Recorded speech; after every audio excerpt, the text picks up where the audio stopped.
Ladies and gentlemen, sports fans alike, welcome to another edition of Bill Swerski Sports Talk Chicago, one of the couple, two, three best podcasts around. So sit back, grab yourself a cold one and a Polish sausage, park your keister in the French room, and listen to Bill Swerski Sports Talk Chicago. In Chicago, you know that all sports rock. The Bears, Hawks, Bulls, Cubs, and Sox. Pick your favorite, you can choose, as long as the Packers lose. For everything you need to know, it's Bill Swerski Sports Talk Chicago.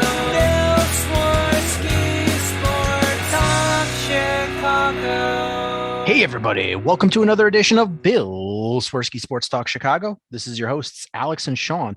On this episode, we're going to be talking about the Bulls' struggles, the Blackhawks going from hot water into the fire, and the Bears rounding out their coaching staff. But first, I'd like to thank our sponsor, the Rockford Ice Hogs. If you're not familiar with the Rockford Ice Hogs, they're the AHL minor league affiliate of the Chicago Blackhawks. What does that mean for you? You get to see the stars of tomorrow today at family-friendly, affordable prices. I promise you, the arena that the Ice Hogs play in is probably the best in the AHL. It is perfectly designed for hockey. You are always right on top of the action. Do yourself a favor. If you like hockey, try it out at least once. I promise it is well worth the few dollars that you're spending on a ticket. So make sure you head on over to icehogs.com, get yourself a hat, shirt, jersey, tickets, and more. Tell them Swerski Sports sent you. Alex, how have you been? Cold, snowy, but okay. And I just reminds me of that line from Groundhog's Day. Which one? The one where the radio announcer, he talks about it's going to be a cold one. Yeah. It's been a while since I've watched that movie. I have to rewatch it again. I have a cheap DVD of it somewhere. Oh, it's so good. It's such a good movie. I love the compilation where he's trying to get out of everything, where he does that majestic jump off the tower. But I think my favorite line of all that I do remember, obviously, is when he drives over in the truck into the ditch. He might be okay, and then it just explodes. Man, that's such a classic movie. I need to go back and rewatch it. Me too. Like I said, it's been a long time. I'll pull it out of the DVD cave somewhere because it was just Groundhog Day, wasn't it? Yeah, recently. Yep, just last week. Yeah, that's what I thought. And maybe it would be nice if the winter could let up a little bit. I mean, today was 32 degrees, so I was able to get out for a nice Sunday walk. Because I haven't been able to do that in a while because I'm not going to walk out when it's 15 degrees outside. And it was sunny, so that helped too. But I'm just sick of it all. You're sick of shoveling and ice forming on the driveway and defrosting your windshield and, warming up your car for 10 minutes so you don't freeze while you're trying to get warmed up and driving. It's just, I've lived in this area my whole life, and I know I should be used to this by now, and I kind of am, but that doesn't mean I particularly enjoy it. Yeah, I was inside most of the day, and I saw from the window that things were melting, and I was like, oh, it's warm outside. So I had to go pick up groceries, and I'm like, on my way home, I'm going to stop at the car wash. And apparently me and 3/4 of Chicagoland was thinking the same thing, because there was a long line for this thing. It went down one street, down the next street, and then up the other street. So it was I was 3 blocks up at the end of the line waiting for this stupid car wash. It's funny you mention that, because yesterday I drove by a car wash and it was on a busier street, and it was the same thing. It was so jam-packed. The line was going down the road. And again, this is a busy street. This isn't a side street or a semi-busier street. It's a busy street. I can't remember off the top of my head which street it is, but It was a busier one. I think just west of Addison somewhere. So there's a car wash over there, and there were so many people trying to get in, and people were getting held up, and then people were honking because there were so many people. And I got to get my car washed too because it's been a while, and that salt corrodes away slowly, and I don't really want that to happen too badly. And my car sits outside, so it's not like there's a garage for it to sit in during the night or when I'm not using it. So yeah, it definitely needs to get washed. Yeah, I usually don't wash it in the middle of winter. I'm like, it's just going to get crappy again right away because there's so much salt on the road. But I was just like, we're getting towards the end of it. My car was disgusting, and I was like, it's a nice day. I do park in the garage, but still, even with that, just driving in the snow, it's just, my car is a dark gray car, and it's got this like gross white coating on there from the salt. Yeah, mine's black, so the salt really shows up on the finish. So where do you want to start first? Well, it's funny. I was thinking yesterday how the Eberflus polls introductory press conference was last Monday. So while we're recording this, it still technically hasn't been a full 7-day week since that press conference happened. But man, it feels like it was weeks ago. Yeah, it really does. Like it's funny. The head coach and GM search feel like they take forever when really it's, what was it, like not even 3 weeks? Yeah, I mean, there are two teams that are still without a head coach. The Dolphins just hired theirs a few hours ago, and you still have the Texans that need to hire a coach, and I believe the Saints need to hire a coach still. So it felt like forever for the Bears to choose their guys, but imagine being the Texans or Saints, not even having your coach figured out yet, and the Super Bowl is a week away. Yeah, I mean, I get the Saints because their head coach just retired out of the blue. Weren't expecting that.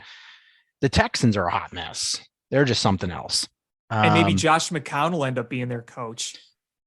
I mean, their interview list is wild, but the Jaguars just got a head coach, this week after the Bears. Yeah, Doug Pearson. We'll see how that goes. Like, again, he's another one that it's probably the floor is probably moderately high, but I don't think the ceiling's that high. I mean, he has won a Super Bowl, but I think a lot of that credit goes to Frank Reich. Yes. So I don't think it's going to be a crash and burn situation, but unless their ownership just keeps butting in for everything, which would not surprise me if they did. Right. I mean, honestly, it's going to be hard to be any worse than the last head coach. Yeah, no kidding. So, I mean, but the coaching, I think all of the GM searches have been filled. I believe so, yes. Because there was 3 to start with, and then they added a 4th one with Jacksonville.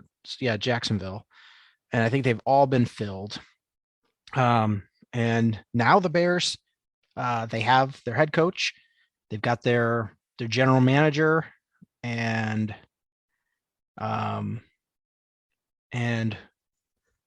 we didn't talk about the press conference. So what were your thoughts on the press conference? Yeah, this is what I wanted to talk about more than anything on this show was that press conference. And, look, I try not to hold too much stock into press conferences. I mean, you can talk the talk, you got to walk the walk, obviously. But, you are looking at a first impression. And I do think there is value in a press conference when someone's being introduced for the first time. Obviously, it's not be all end all, but look, we've been through a lot of these press conferences before. And my personal takeaway from it is I'm sold on Ryan Poles. That guy, I'm sold on. Matt Eberflus, TBD. I want him to succeed. I'm rooting for him to succeed. And maybe I'm, a little too, I don't know if I want to say worried, but maybe I'm focusing on this too much. And again, some of this is just my opinion. I'm not a really big rah-rah acronym type guy. And I don't want to compare him to Mark Trestman. That's way too extreme. But we've heard some of that rah-rah stuff in the past. And I don't know. It just, it did make me kind of a little bit. But I said, you know what? If he's the right guy, he could use all the acronyms he wants. And I don't think it's fair to judge a guy based on the acronyms he used. It's just, that's not really my kind of style. But look, I think that it's good that they seem to have a connection with each other. So I think they're on the same page. I liked Ryan Poles going up there and saying, you know what, Eberflus is my guy. And he basically said, yeah, I found him. So I don't think that there's any question that he got the guy he wanted, regardless if it's going to work or not. So if the dynamic is there, then that's a good sign. And I also like the direction where Eberflus is pointing in terms of what he's going to do with the coaching staff. Him and Poles want to put a team and a coaching staff around Justin Fields to cater to Justin Fields. That's a really good sign because Matt Nagy was too stubborn to do that. So the fact that they're coming right off the bat and saying we want to build it around Justin Fields, I like that very much. Yeah, I mean, my first impression was Ryan Poles got very emotional. I liked that. Yes. I appreciated that he's a real person. I don't know why there's people out there that were giving him grief about having feelings. Especially after Ryan Pace was just such a robot. Yeah, such a robot. And we have a guy with emotions and feelings. And, he wants to be successful. He was appreciative of this opportunity.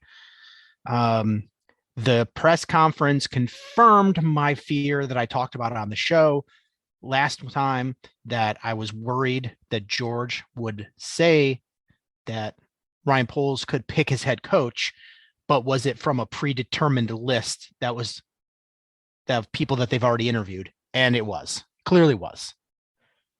George gave him a list of 3 people he could hire, and he could hire whichever of the 3 that he was okay with. And I don't like that. And I'm not putting any of that on Ryan Poles, because being a 36-year-old general manager, being an African-American person coming into a position of power for the first time in this organization, you don't have that opportunity to be more forceful. And like I said, I think he seems to really like Eberflus. Like, he's not just picking him to pick him. Like, he legit likes him. That's my impression. And I agree. He really does. And it's great that he found somebody in those 3 that he liked.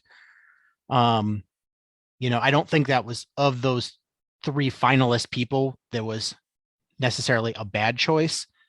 I guess Dan Quinn would probably be my 3rd, but I'm glad he found somebody he liked in that list. I wish they would have allowed him to bring in more candidates to interview. But I agree. My one question is, if he was able to do that, how many more candidates would we have possibly looked at? I mean, don't get me wrong. I do agree with you on that. I look at some of the other candidates and I say, okay, I don't think Byron Leftwich was coming here. I don't think Todd Bowles was really an option. Jim Harbaugh, not happening, obviously. I mean, you saw the whole Minnesota Vikings thing. I truly believe that the reports were true, that when the Bears did make contact with Jim Harbaugh, he was asking for, like, what did they call it? Like a 10-year deal. Wasn't it something ludicrous like that? Yeah, and he was looking to get the John Gruden deal. And right. So it's nice to know that he was contacted, because I think it would have been foolish to not contact him. Absolutely. If they would have came out and said we never contacted Jim Harbaugh, then I'd be a little pissed off. And I got into, or I was discussing this with somebody, and listen, I'm not opposed to a 10-year contract for a coach, but not for a new coach you're bringing in. If Jim Harbaugh came here on a 4-year deal and was great, and everything was going well, and they were like, you know what, we want to lock him in here, so he retires from the Bears as a coach, and then they did a 10-year deal. Okay, I'm fine with that. I'm not a fan of bringing somebody in because you don't know. It doesn't matter how good of a coach they are. Like John Gruden, we know is a pretty good coach. Like he knows offenses, but we don't know what's going to happen externally. I mean, remember Jim Bob Cooter? Wasn't it him that drove through the drive-through naked? I don't know about that, but a guy named Jim Bob Cooter would totally be the one to do that. Yeah, some coach drove through drive-through naked, and so you have sexual assault charges through that. I'm like, you don't know what they're gonna do. You at least if they're there and you know them as a person for several years, you can be like, you know what, I know them inside and out as a person and as a coach, how they fit in this organization, how they fit in this building, how they work with us.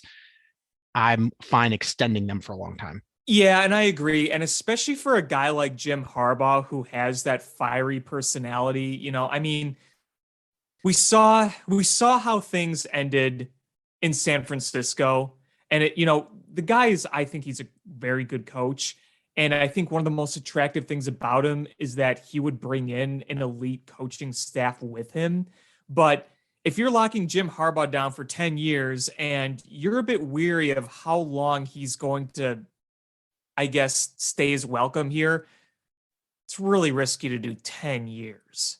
I mean, that's a long commitment. Like you said, if he was here for 4 years and he won us a Super Bowl and had us winning division titles every year, then yes. I mean, completely different. But we don't know how his dynamic would be with the Bears. And, if he was open to a 4-year deal, I think it'd be hard to turn that down. But if he wanted a John Gruden deal, move on. And thank goodness that he did not end up going to the Vikings. I mean, because first of all, that would make the Vikings a hell lot better in their division rival. And you don't want that. Second of all, God, we never would have heard the end of it. Whether it's from Bears fans or the media or whatever, all we'd hear about is they could have had Jim Harbaugh, and you let him go to the Vikings. And it would have gotten really old really quick. Hell, it was getting old when the rumors are still swirling out there. And I even admitted on Twitter, I'm like, I don't really like the fact that they could be potentially getting a really good head coach. But I also didn't want to harp on it constantly. You know what I mean? Yeah, I get it. And Harbaugh became somebody that I wanted, but I didn't want him for that years and whatever money he wanted. But right. I also didn't want him to go to the Vikings. Right. Exactly. And so I'm glad he's staying at Michigan. And did the Vikings actually hire anybody yet? I think they did. I kind of stopped paying attention to them after Harbaugh said, I'm going back to Michigan. Yeah. So, I'm hoping for upheaval in this division. It's funny because the Detroit Lions are the most stable team in this division right now. Yeah, it's funny because they have their head coach, they have their general manager, and they don't have their quarterback of the long-term future yet, but at least I feel like they're getting an idea of where they want to head. Not so much in terms of quarterback, but they're trying to build an identity. And look, the Lions' record was awful last year. We're not going to pretend it wasn't. And Dan Campbell had some moments, but he had the team playing hard. They wanted to play for him. I mean, a lot of those Lions losses were very close. I mean, Yeah. you remember the Bears game on Thanksgiving. You remember the Justin Tucker, 66-yard field goal? Yeah. And the thing is, I don't know if the Lions solve their quarterback issue in this draft even, because it's not a great class. It's not, I mean, we never know how it's going to turn out, but true. When you're scouting, none of the top quarterbacks in this draft are top 10 picks. And maybe one goes in there just because somebody's reaching. Because people always reach for a quarterback. It's just, that's the way things have been the last 25 years. People will reach for a quarterback, but I think the Lions have the number 2 pick, and that is a big reach for any quarterback in this draft. They're going to take one of the 2 pass rushers. I think 1 and 2 are going to be pass rushers. Almost. Yeah, positive. I mean, they need to build up that defense. I mean, the Lions defense has been putrid for years, and you got a really nice, promising tight end. You have some pieces on the offensive line, that'll help them for the future. And I don't think Jared Goff is very good at this point, but at least you kind of know what you got in him I think you could go one more year with bridging him, because I think we can be real. And I think Lions fans would be the first ones to tell you they're probably not contending next year either. This is going to be a multi-year rebuild. So you want to make sure you get the most important position right than trying to force something. And, who knows? Maybe they draft a quarterback in the later rounds and you kind of see what he can do. So you're not reaching with that top pick, and you draft some of the other necessities. And, maybe you take another quarterback in another round, and you kind of see where it goes. They could go that route too. But, like you said, their dynamic, their identity, so to speak, has been kind of formed last year a bit, even though a lot of those players won't be there. But when you have a coach and he looks like he's going to be your guy for the foreseeable future, you kind of got to establish that identity, and you have your GM in place. Nobody's on the hot seat, whereas the Bears just got a new GM and head coach. The Vikings just got a new GM and head coach, and we don't know what the hell Aaron Rodgers is going to do, because Aaron Rodgers' fate is probably going to determine who's going to win the NFC North. Yeah, you don't know what's happening with Aaron Rodgers. You don't know what's happening with Devontae Adams, and you already are replacing multiple coaches on your staff because they left for better opportunities, one coming to the Bears. So the Packers could be a hot mess. And the word is that they're going to offer a monster contract to keep Aaron Rodgers. But how?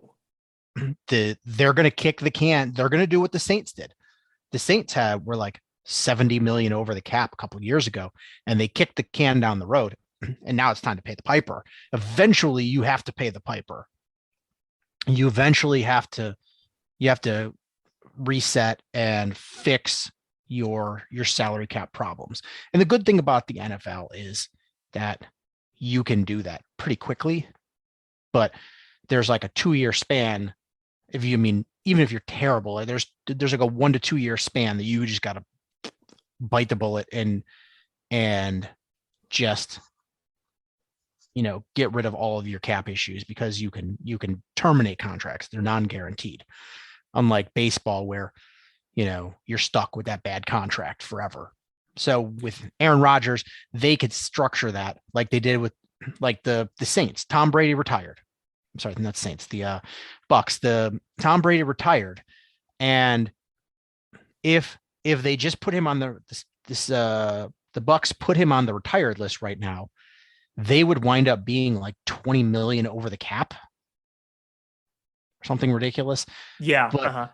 But because they're going to wait until June to do it, they're going to end up having like $11 million extra to spend.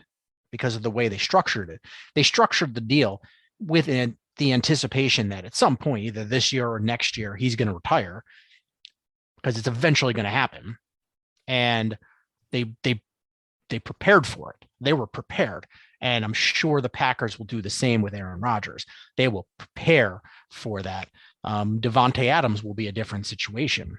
I was going to say, if you did that with Aaron Rodgers, how could you possibly keep both of them? You know, Davante Adams is going to want a freaking payday. And if you franchise tag him, that's what, $20 million?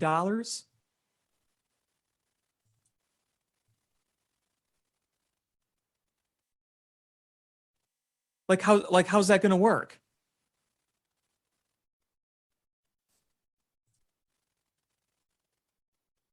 I think you're on mute. Can you hear me? Yeah, now I can hear you. Were you on mute? Maybe I was. Oops. I don't know what I was said on recording and which I didn't, but the Saints prepare, or the Buck keep saying the Saints. The Bucks prepared for Tom Brady to retire, and the Packers can prepare for Aaron Rodgers to retire, but Davante Adams, if I don't know how they can structure this, keep everybody together and franchise tag him. They are going to have to sign him to an extension, and he's going to have to want that extension. It's going to have to be real money, because $20 million paying it lump sum, like without any sort of finessing with the franchise tag, is a big blow. It's a big blow to a team that's already in cap trouble.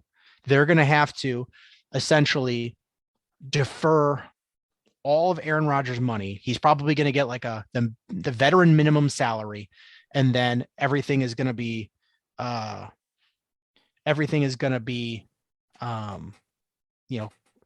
down the road bonuses and signing bonuses and roster bonuses, workout bonuses type things. They're probably going to convert a bunch of their big money players. They're going to convert salary to signing bonuses so they can, for salary cap purposes, kick some of that money down the road. And then they're going to have to sign Davante Adams to an extension. I don't think there's any way that they can add $20 million and then find wiggle room to get under the cap. There's a lot to do there. Yeah, there's a lot to do.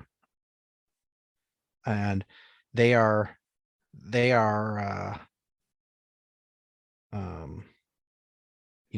in some tough waters here. I'm looking at them right now, and come on.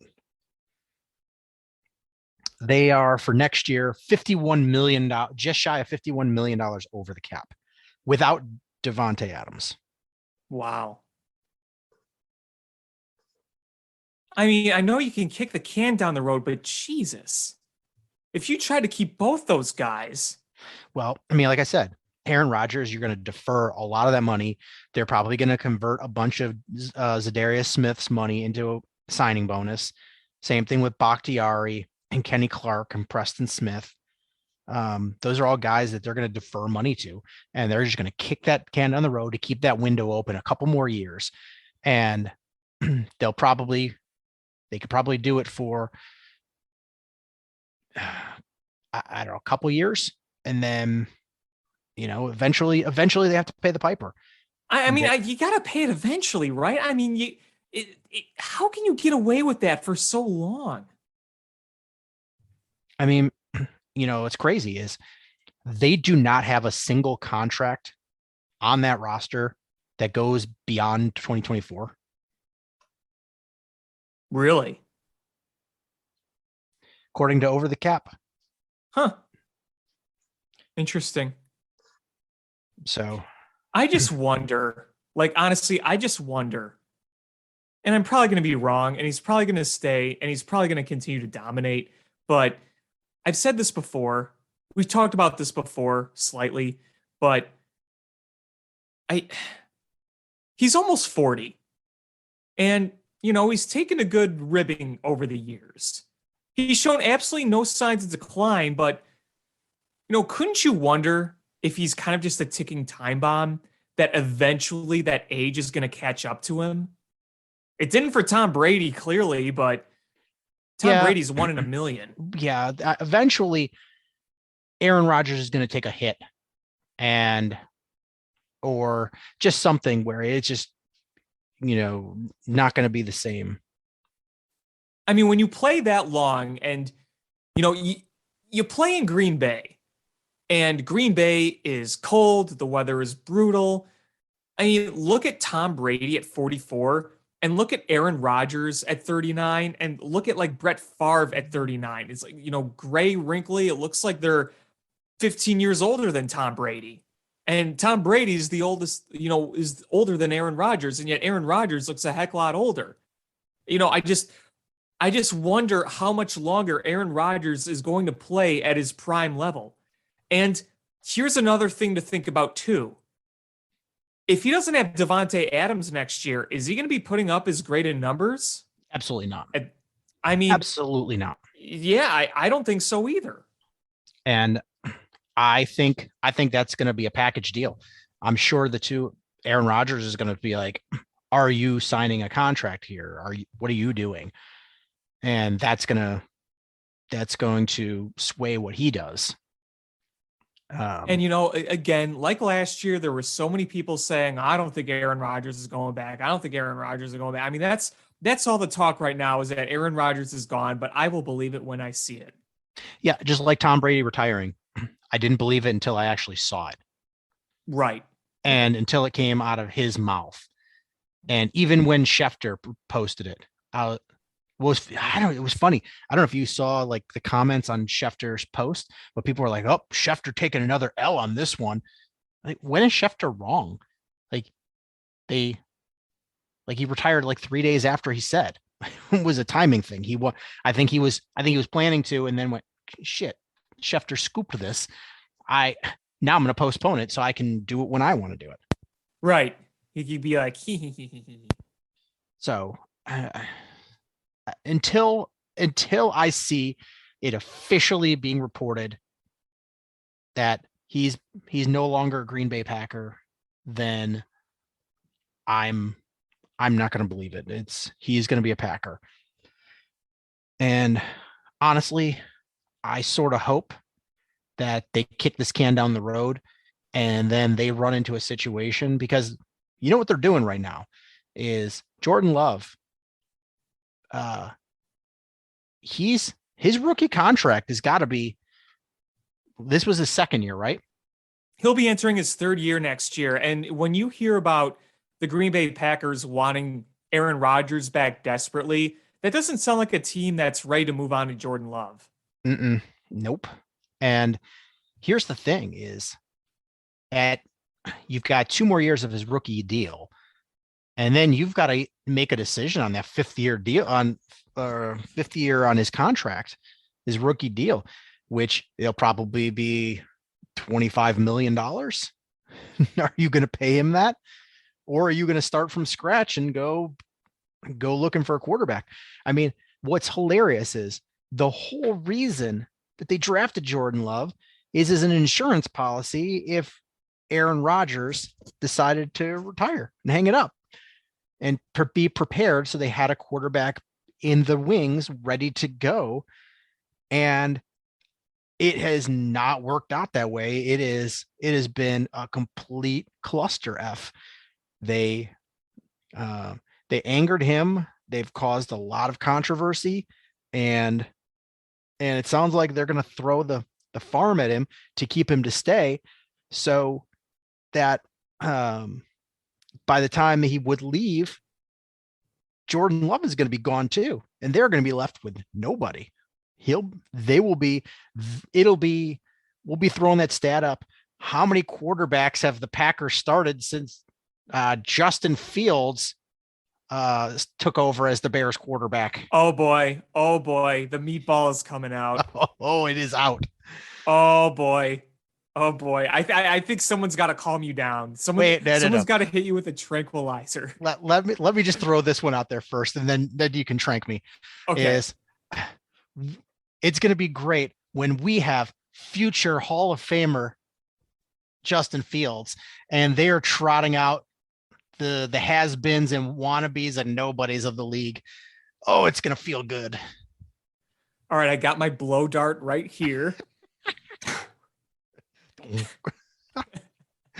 Oh. It's one of those arrows with like the fuzzy tail, like that looks like a freaking like birdie. It's like we're in Ace Ventura when nature calls. See, I'll pop out and I'll be wearing like a safari uniform with like the safari hat. Crikey, there's a meatball right over there. But so, going back to the press conference is I agree with, I like Ryan Poles. I was right 100% about George McCaskey saying that you're allowed to pick your guy from this predetermined list of 3 people that we handed you. And I'm glad it seems that he found his guy of those 3, that it turns out that he likes him. I'm going to believe him on that. Did you see his reaction when somebody brought up Matt and Ryan? No. He just kind of like stared at them and like blinked a few times. Oh, and like he didn't even think about it. It was kind of funny. The other funny thing was somebody made up a rumor, like not a rumor, a parody. It was intended to be a joke. It wasn't like a rumor, like, oh, this actually happened. It was a joke. But somebody typed out a report that Virginia McCaskey wanted to hire Ryan and Matt again so she could easily remember their names at the ripe old age of 99. And people took that seriously. Yeah, and the funny thing about that is that people took it seriously because it is believable. That's the thing. It was super out there, but it is in the realm of Bears type things that could happen. And that's the sad part. I mean, it's like, I know it's not true, but you're like, could it be true? It's like 75-25 believable, not believable. It's enough believable that, it gets you thinking. But, I do agree with you on the Eberflus that the acronyms, it's a HITS principle, and giving us coach speak throughout that thing, a little hokey. And you're right, Doves give me a little bit of a Trestman vibe. But you know who else was like that? Lovie Smith. Yeah, and I don't want to compare him to Mark Trestman. I don't want to, use those words exactly that I'm comparing him to Mark Trestman. But, you are right. And, again, if it works out and he's a great coach, he could use all the acronyms he wants. Right. Fine by me. And, but Lovie was a rah-rah guy. Lovie was a brotherhood feelings guy, very soft-spoken, in a lot of ways, hokey guy as well. But damn, did he put together some tough teams? Mm-hmm. And he did. So while I'm going to acknowledge that I groaned and rolled my eyes a lot. And there was a lot of times, like the 2 of them, is as much as I do think Ryan Poles is going to be good, still jury's out on both of them. They are not good public speakers. And both of them, there was a lot of times I wanted to correct them or, be like, spit it out, Junior. And today, Junior. And I'm like, it was a little frustrating, but I do think things are starting off well. I like that Poles took the reins and at least said, I'm picking the coach, even if it was from a predetermined list. I like that Eberflus is saying that I'm going to be the coach of this team and we're going to, have a certain attitude that we want to have. And there's things that we want to do. I like that. I like the coaching staff he's starting to build. It's a lot different than I was expecting.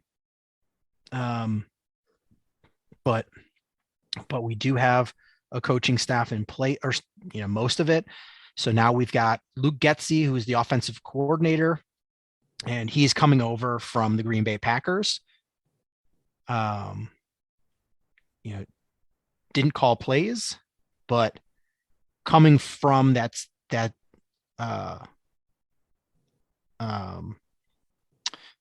same tree that produced Matt LaFleur and what's his name in the Rams, and Shanahan from Sean McVay. And it sounds like Aaron Rodgers was pretty high on him too. Right. Like he liked working with him. So it's going to be good. And Devontae Adams was very high on him too. Yeah. So, I like that approach. I'm reading good things about Andrew Janako, the quarterback's coach, that there's, rumors that he could be, if Getsy gets a head coaching gig, that he could step in and be the offensive coordinator. They got Alan Williams to be the defensive coordinator. I don't know how high I am on him, but it seems like he's just going to bring in Eberflus's system that he wants to coach. So, kudos for having that. I also really liked when Eberflus kind of mentioned that he might be the CEO of the team, but he's going to let his coaching control the certain aspects of what they're trying to do. So the OC will call the plays, the DC will call the plays. Because, last year we saw Nagy, and, the past 4 years, we saw Nagy butting his nose and everything, and it caused a lot of problems, where I feel like Eberflus, based on what he said, he's ready to let his guys do his thing. He's like, it's too hard to overlook this, and this. I got to be the head coach and the CEO of this team, and I want my coordinators to do their jobs. So that was really nice to hear. What you just hope for is that the coordinators that they have are going to do a good job. Yeah, and they offered the special teams coordinator job to Rich Bisaccia, who was the interim head coach for the Raiders. He declined. I think he was thinking he could still get a head coaching opportunity. But it sounds like he's going to be going to the Packers as their special teams coordinator. That was one kind of a bummer, but that was kind of a bummer. But I mean, honestly, if you look at the numbers, it's not. I mean, Bisaccia seemed to be very loved by players, but middle of the road. His special teams units were middle of the road. And we got Richard Hightower, who's special teams coordinator for the 49ers. Again, another middle of the road kind of guy. Hopefully, if you can give him some talented people, he can do good things with that.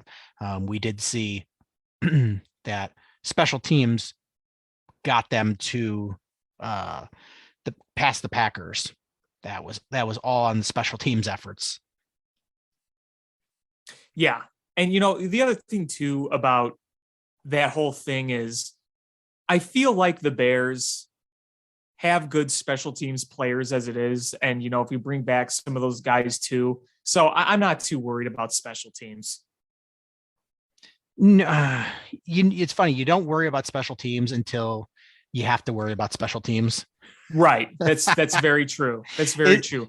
You never notice them unless they're making absolute spectacular plays, which is not that common, or that they're atrocious. When they're just okay, you don't even notice them.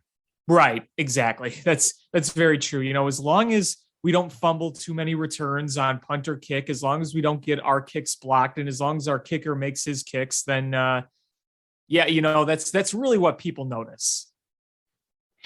They got Tyke Tolbert as their wide receivers coach, which is nice. That is a move that is not an upward move. That is a guy he has literally been a wide receivers coach in the NFL since 2003. So 2003, he was the wide receiver coach for the Cardinals. 2004 through 2009, the wide receiver coach for the Bills. 2010, the wide receiver coach for the Panthers. 2011 through 2017, he was the wide receiver coach for the Broncos. And then 2018 through 2021, he was the wide receiver coach of the Giants. So it is Been around a while. Been around a while, but that's a guy that's what he's done. That's what he does. So that's cool. That's his thing. That's his thing. And then we got Chris Morgan to be the offensive line coach. And he's a guy that has a ton of experience, like 13 years of offensive line coaching. He was coming from the Pittsburgh Steelers. He was spent a number of years with the Falcons. So that's another guy that has done this. It's not a step up, which is nice. Dave Borgonzi is coming over from the Colts. A lot of times when somebody leaves your organization to be a head coach, they usually take one coach with them, even if it's a lateral move. Normally the lateral moves are blocked, but that's kind of a thing, is you allow a guy to take a guy with him. And Dave Borgonzi is the guy who's being taken with him. He's the linebacker coach, formerly of the Colts. He'll be the linebacker coach for the Bears. James Rowe, cornerbacks coach, and David Overstreet will be the assistant defensive backs coach. So we're starting to round this coaching staff out. And I'm not positive, but I believe if Sean Desai takes another job elsewhere, do we get the compensatory pick for minority candidates? That I'm not sure. Honestly, I am not sure about that. And I feel like Sean Desai is going to have a job fairly soon. I think so. I mean, to be honest, I haven't watched much today. He might have already gotten something. Let's see, Sean Desai. Because weren't the Raiders talking to him, if I remember Raiders, the Seahawks. He's also talking to the Giants, but he has not been hired yet. It's only a matter of time. Yeah, I think he will get a job. I'm trying to look into the compensatory pick, because the Chiefs will get a compensatory pick for us hiring Ryan Poles. Mm-hmm. Doesn't come from us. It comes from the NFL. Just goes, here's an extra. We created an extra pick. Yeah,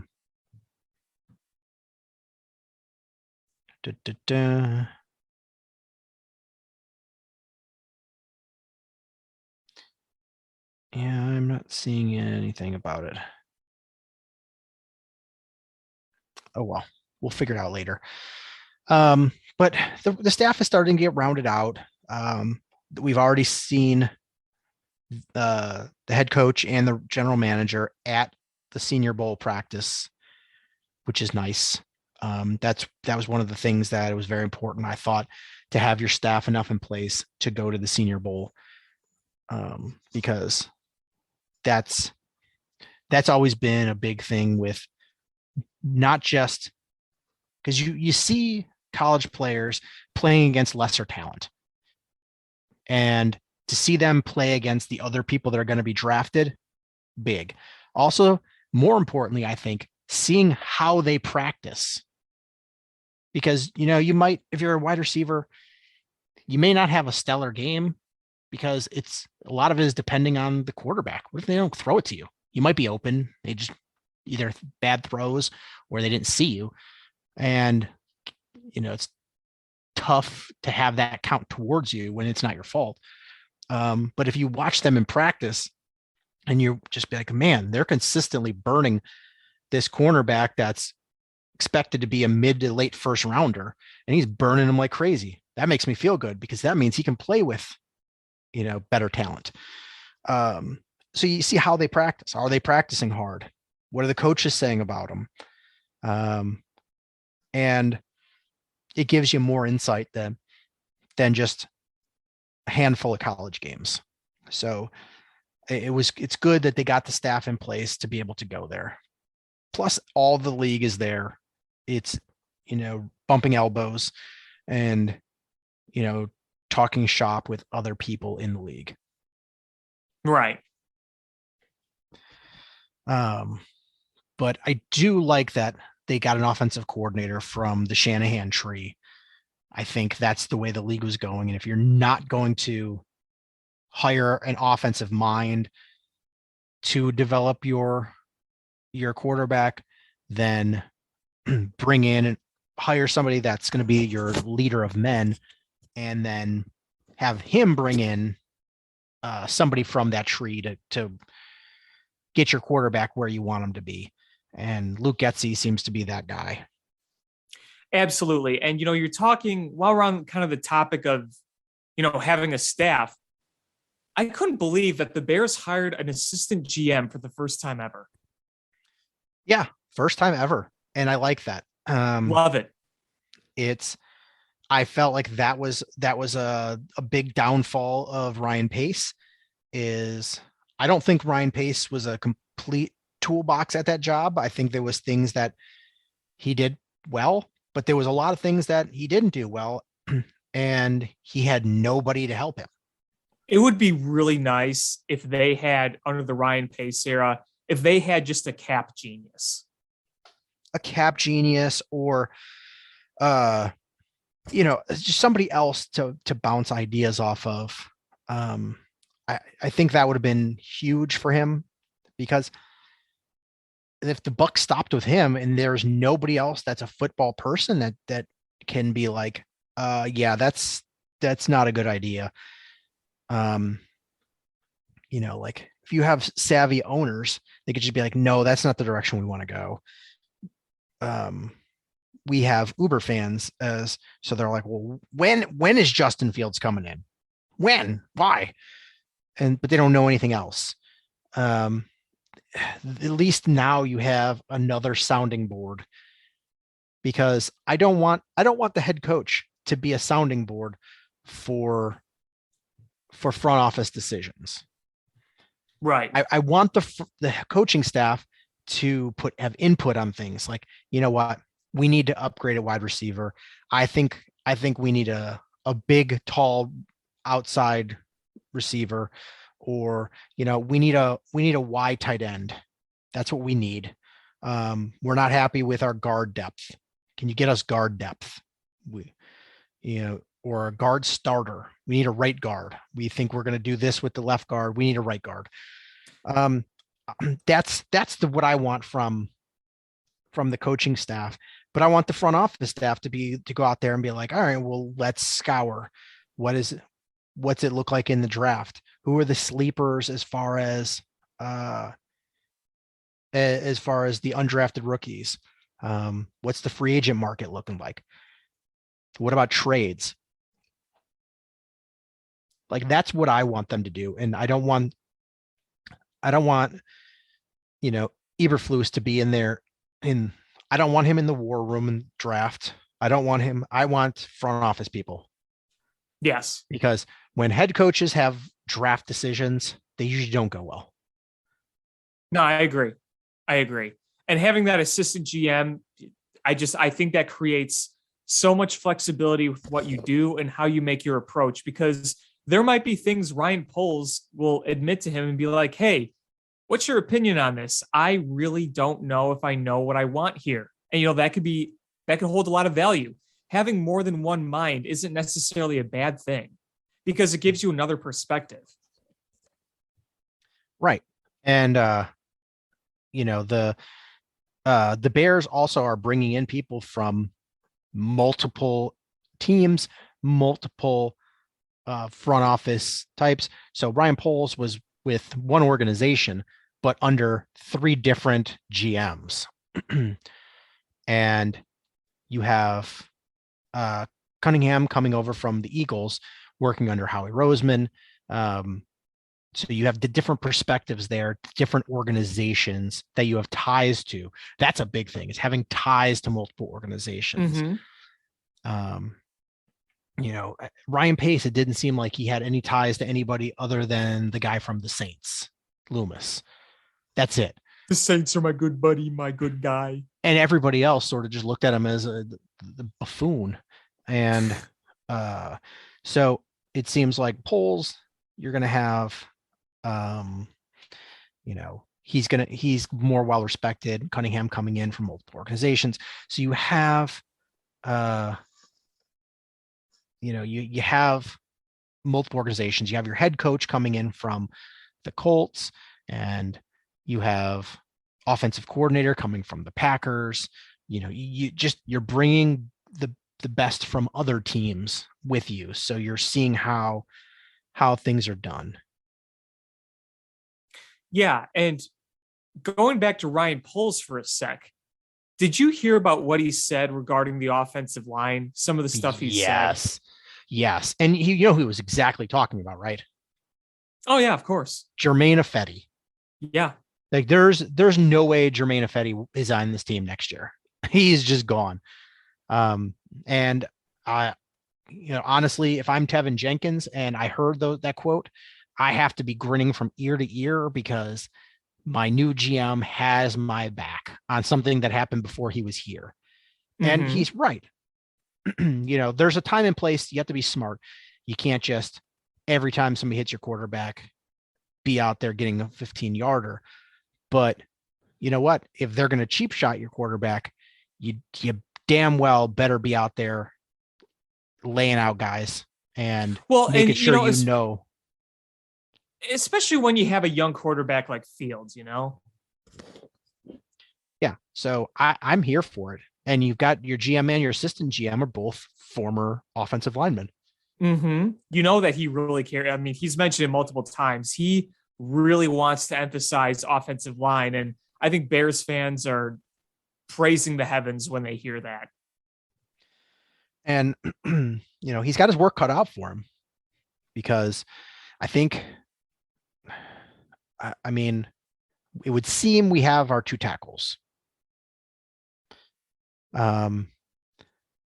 got Whitey Coathair under contract still. And so I love how you always pull out the Wani Whitey Coathair. I love it. Because it is literally the waniest Wani that Wani could be.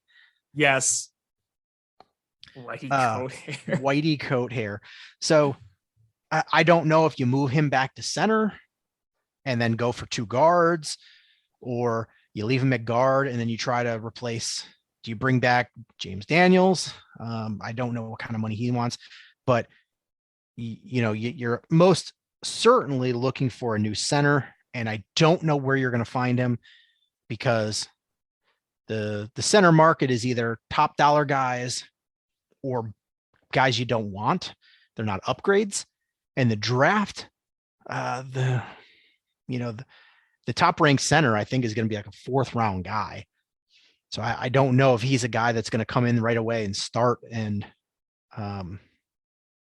be a huge contributor.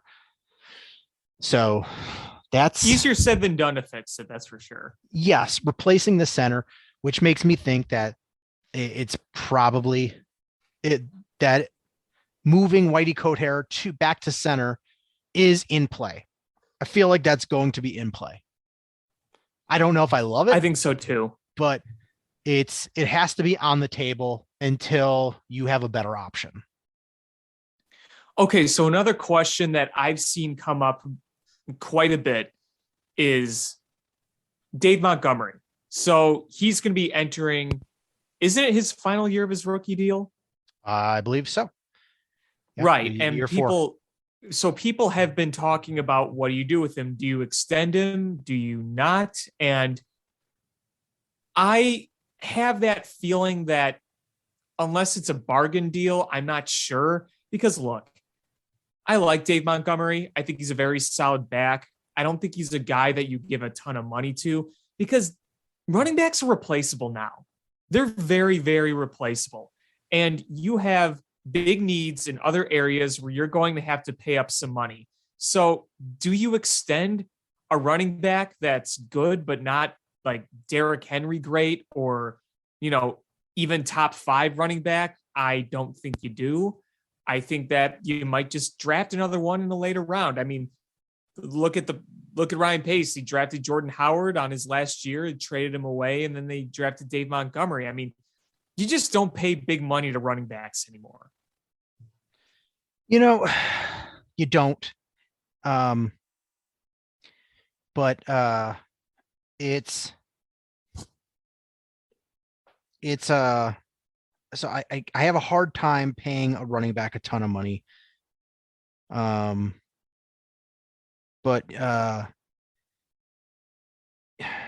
you look at the guys that are the top guys in the league.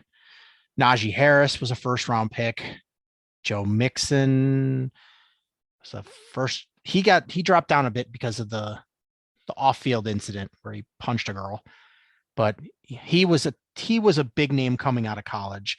Nick Chubb, Dalvin Cook, Ezekiel Elliott, Derrick Henry. A lot of these guys are top picks. And so, you sort of get what you're paying for. But with that, a lot of guys that are contributing guys are mid to late round picks. Look at the 49ers. They've had multiple starting running backs, and look how they're able to implement them and use them successfully. Right. They don't have Derrick Henry. They don't have Saquon Barkley. They don't have those types of guys. So, I mean, if I'm the Bears, I'm not extending him now. I don't think you need to. Right. First and foremost, you go, well, we have time to sit back and see how he does this year. We can start our conversations during the offseason. We can keep them going during the year. But unless he's willing to take a huge discount for signing now and staying with the team, I don't know if I pay. I wouldn't even do that. I mean, look, they gave Tariq Cohen a club-friendly deal, and ever since that extension, he's played 2.5 games? Yeah. So, I mean, I don't even know if he's going to be with the team this year or next year. I don't know either. I mean, we heard nothing this year. Literally, it has been, I mean, he should have been back early in the season. That would have been a year. Mm-hmm. He's essentially not played for 2 years. Yeah, it'll be 2 years for them to come. If it took you 2 years to come back, what are you going to look like? Right. You're 2 years removed, and you're coming back to a completely different offense. Different offense, different head coach, different GM. I would have no problem. I mean, you save big money, or not big money, but you save a decent chunk of change by cutting him. The tough part is you're probably going to have to make that decision without seeing what he's going to look like. Right. I mean, I guess they could always cut him during training camp and have him be a late cut, which I guess they could do. But it would be nice to have him, a healthy Tariq Cohen, back. But I just, it's tough. Especially when you have to go after a number one type wide receiver. That is much more important to worry about right now than extending a running back who still has a year left on his deal. Absolutely. Much more important. I mean, in the David Montgomery thing, if you extend him, the money wouldn't start until next year anyway. But But I mean, honestly, right now, your wide receivers could be Jakeem Grant, Darnell Mooney, Daz Newsome, Nasimba Webster, and that's it. Yeah, there's no way. That's Uh, obviously got to get better. Okay, here's another question I have for you. Due to some of the more recent news that came to light regarding Allen Robinson and getting blown off by Matt Nagy, do you think that a new structure in place with a new GM and a new head coach and a new philosophy, new culture, new way things are done, all that stuff, does that change your opinion on possibly bringing Robinson back, thinking that he might put in that max effort again if he's actually attended to and cared for? Because look, I still didn't particularly care for how Allen Robinson played last year, but part of me also can't blame him for what he did when your coach is literally blowing you off. no, he's dead to me. He's done. I Okay. would. There's under no circumstances would I bring him back. I mean, he's probably going to cost a decent amount of change still. He's not going to get the contract that he's expecting. I don't think so. He's probably going to wind up. He's not going to get what he wants, but I still think he'll make a decent amount. I'm gonna go out on a limb and say 3-year, 45 million ish. Okay. So 15 a year. But I mean, on the Bears, I'm seeing what happens with Amari Cooper, maybe Mike Williams, Juju Smith Schuster. I think we could conclude the fact that Davante Adams is not happening. Davante Adams is, even if he leaves and is allowed to leave in free agency, he's not going to the Bears. Like they've got a decent amount of money, but once you start, like, honestly, I'm going through this a little bit, and you've got to sign some guys, and I'm saying they probably, their max is maybe 14 or 15 million for a wide receiver. So I don't think they're going to get that number one type receiver. They might have to just go out there with dual twos, like Darnell Mooney and somebody else. Mm-hmm.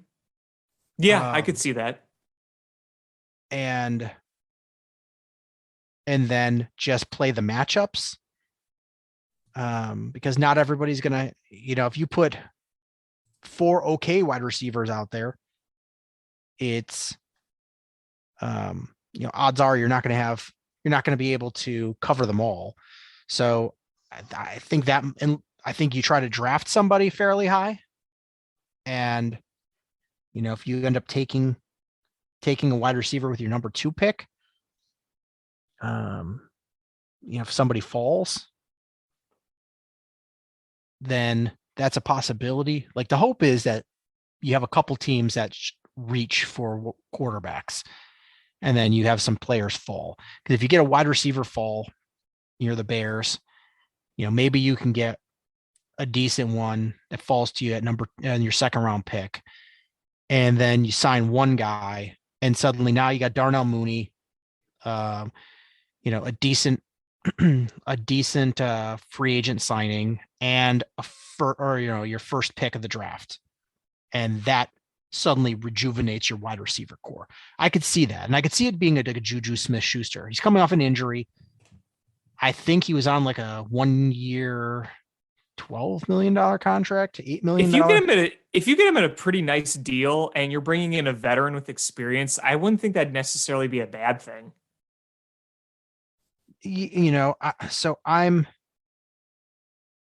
I think he's on my radar as Juju Smith Schuster. What was his contract? I'm looking it up. He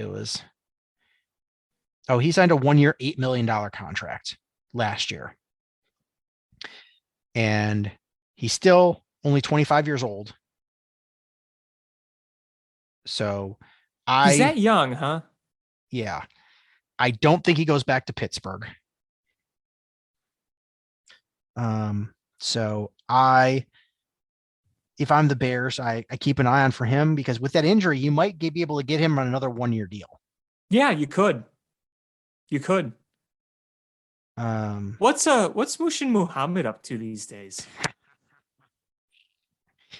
I don't know. You want to talk about a blast from the past? Musin Muhammad. Yeah,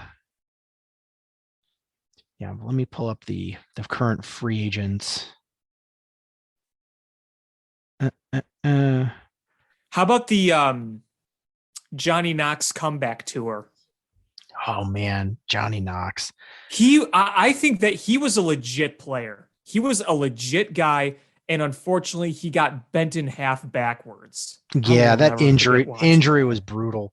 Oh, so here's your top. Here are the top wide receivers in the top 100 free agent list. Devontae Adams, no, you're not getting him. Chris Godwin, no, you're not getting him. Allen Robinson, definitely no. Mike Williams, that's probably the more realistic one. Odell Beckham Jr., that's a no. I think he's staying with the Rams. I think so too. And even so, do you want him? Antonio Brown, that's a no. I don't think he's playing again. Christian Kirk, that's a possibility. Michael Gallup, possibility. Juju Smith-Schuster, possibility. Will Fuller, possibility. Those are the kind of guys I think those, they're still good, but they're not those elite guys. T.Y. Hilton, I don't think you go for him. I think he's a little long in the tooth. Wasn't he talking about retiring? Possibly. He's 32. AJ Green, that's a no. Is he still playing? Jeez. Emmanuel Sanders, definitely no. He's my depth wide receiver on my fantasy team. Like every year, I always end up with Emmanuel Sanders. Me too, and I always wind up starting him for the wrong games. I'm like, yeah, he crushed it last week. He's playing a worse team this week. I'm going with him, and then he stings. Yeah, he has like one catch. Russell Gage from Atlanta, no. Sammy Watkins, no. Jamison Crowder, probably no. So those are the wide receivers in the top 100 free agent list. You'll probably sign a few depth guys, obviously. Oh, absolutely. I mean, but I'm thinking that they probably sign one of those mid-tier or try to sign one of those mid-tier guys. This Juju Smith-Schuster, I think is,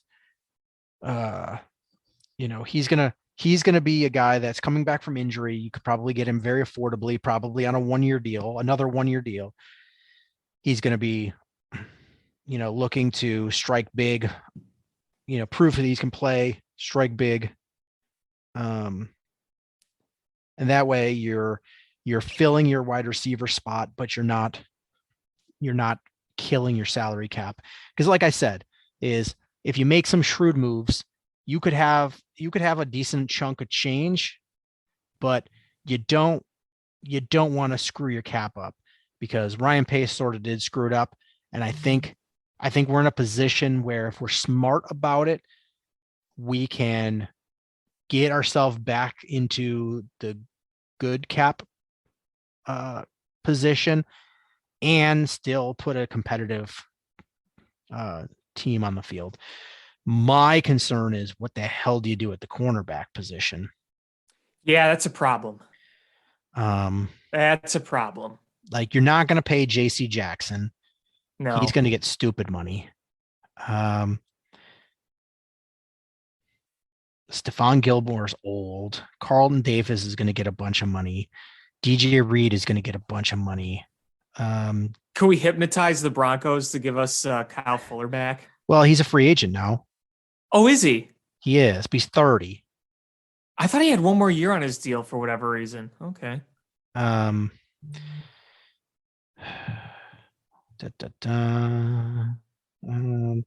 Isaiah Oliver, Dante Jackson.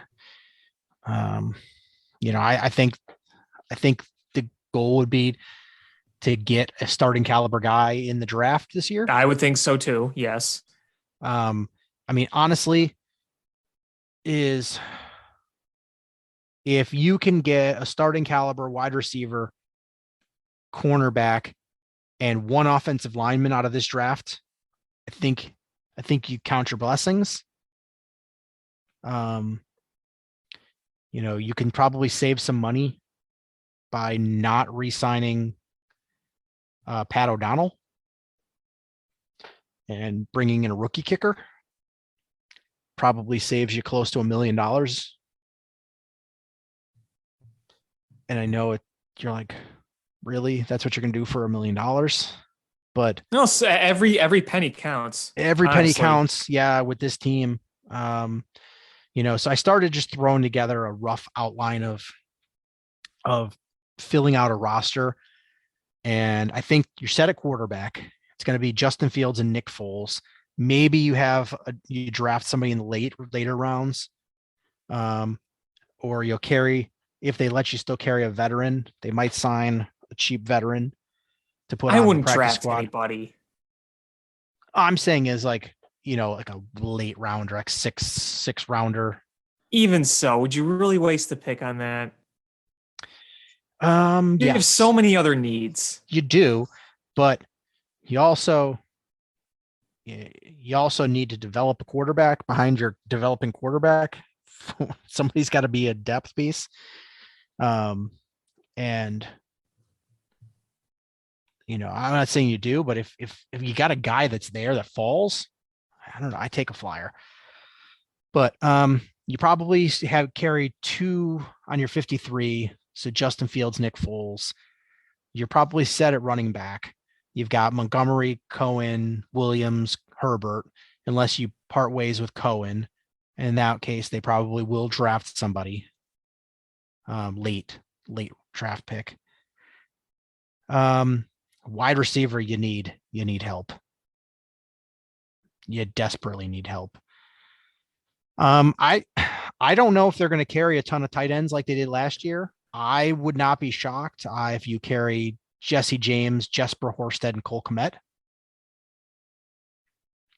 Yeah, I could see that. I like Jesper Horsted. I do. I wished he got a little more playing time last year, frankly. All 3 of those guys. So I would not be shocked if that's your 3. Isn't George Kittle a free agent? Next year, I think. Okay. I knew it was coming up. I'm just saying that'd be a dream. And hey, he's a Bears fan, so. I know. And then you got to figure out your interior offensive line. But you probably carry 9 offensive linemen. So you've got Jenkins, Borum, Whitehair that you have under contract. That's 3. Tyrone Wheatley you have under contract. But one of those futures guys is probably going to say Lashavius Simmons, Tyrone Wheatley. You'll probably keep one of them. And maybe you re-sign Alex Bars. Maybe you re-sign James Daniels. But you're definitely needing several offensive linemen, even at depth. Yeah, absolutely. There's no question about that. So that offensive line needs a lot of work. And Pulse has been very vocal about that. Yes. Your interior defensive line, you probably are going to spend some money to sign Bilal Nichols. And you're probably going to have 5 interior defensive linemen. So you got Angelo Blackson, Mario Edwards, Kiris Tonga, probably bringing back Bilal Nichols. And then I have placeholder. So you'll probably be looking for one more guy.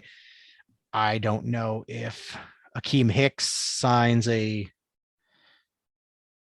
close to a veteran minimum contract to wind his career up here.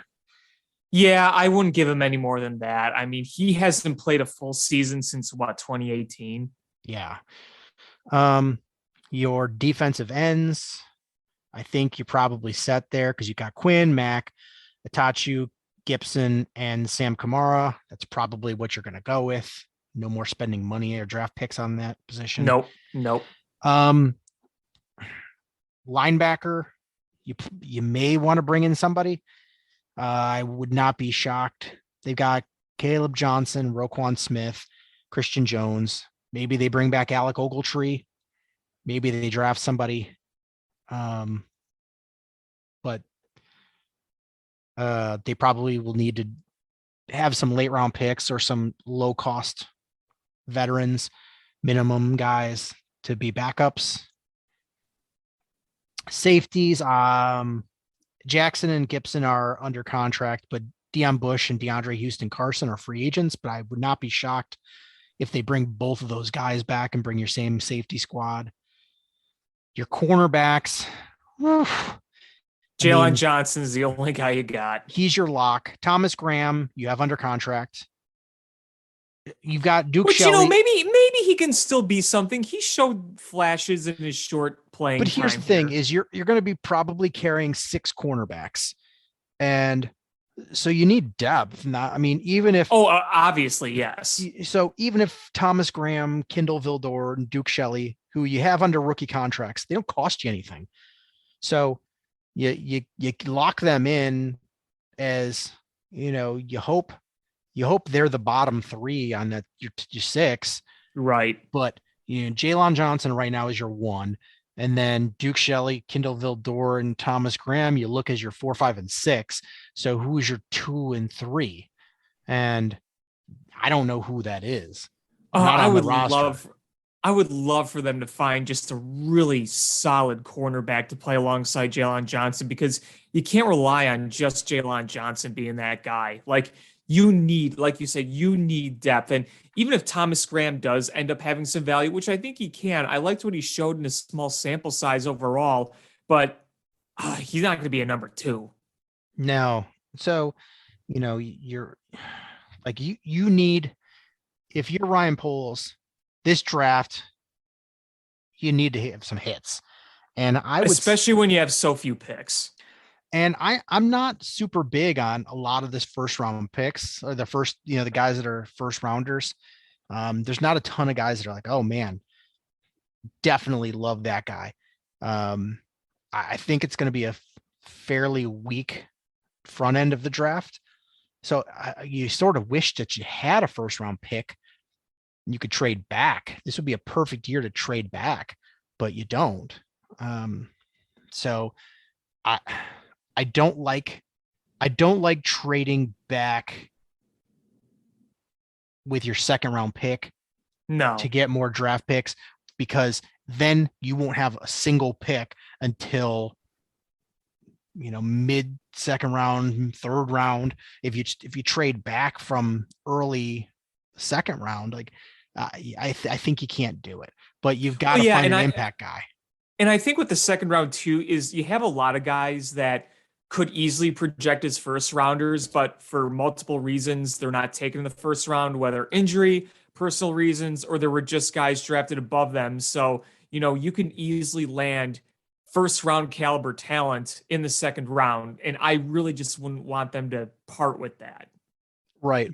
And they're close. And I don't want to say this, but you're close enough to that first round that if there's somebody that starts falling that you love, that you could trade up into the first round, get them, because then you get that 5th year of contract. But I don't love that idea because you don't have a lot of draft picks. No, that's really risky with what you have. Right. I think you just got to hit a home run with that second round pick. I think you have to. And I think, in as much as I'm a big believer in you take best available player, with the way this team is constructed currently, I think unless somebody is just so astronomically better. Like, if there's a guy that's an inside linebacker that you're like, crap, we had a top 10 grade on this guy and he fell to us in the second round. Unless it's a guy like that, if they're all in the same ballpark of range, I think you got to draft your need. And that's wide receiver, that's cornerback, that's interior offensive lineman.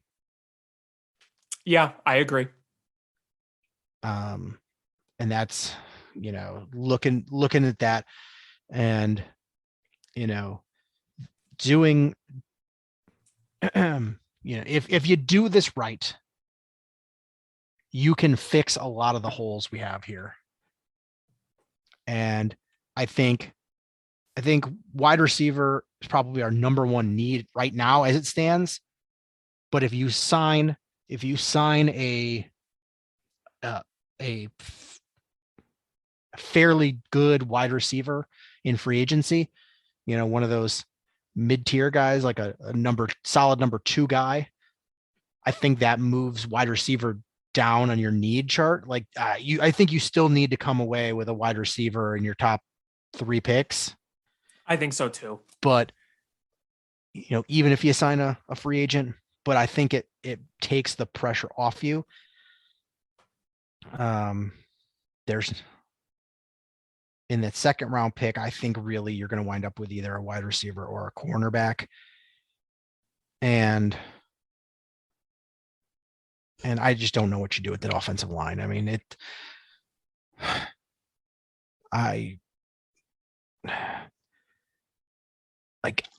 James Daniels is okay. I wish he had one more year on his rookie deal. I think that makes life a lot easier for you. Mm-hmm. Because I think he's going to want stupid money, and I don't think he's worth it. Maybe Ryan Poles could go out there and be player general manager. I'm trying to see where they have James Daniels on this top 100 list. I mean,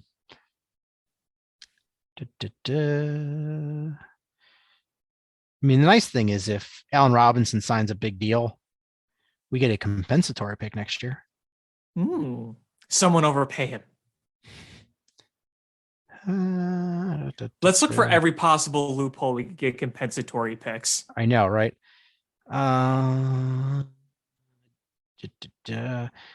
James Daniels, they have him listed as the number 78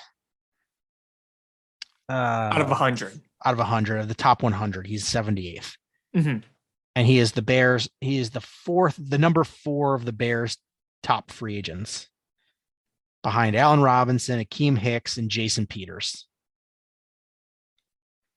And he's only 24 years old. So, I mean, he's just coming into his prime. That's the scary part is, if you give up on him now. Right. I mean, I like James Daniels. I do. But, he is going to command some cash. Free agents cost money. Yeah. I'm imagining he's probably going to want he's going to ask for 12 to 13 a year. Maybe you can get him for 10 a year. If you get him 10 and you can kick some of that money down the road, that leaves you got to fill that center position. And then round out your backups. Whew, man, this front office has a lot of work to do. Yeah, I mean, Poles has his work cut out for him. It's not an easy situation. You have not as much draft capital as you would obviously like. You don't have a first round pick. You have plenty of holes on the roster. You have the burden of developing a young quarterback. And, you got not only you have to have the right coaches in place, you got to have the right players in place. It's hard to develop a quarterback when you don't have sufficient talent around him. Though, if Justin Fields becomes the guy we think he is, it makes everybody around him better. Obviously, yes. But, he's still in that development phase. But as we all know that,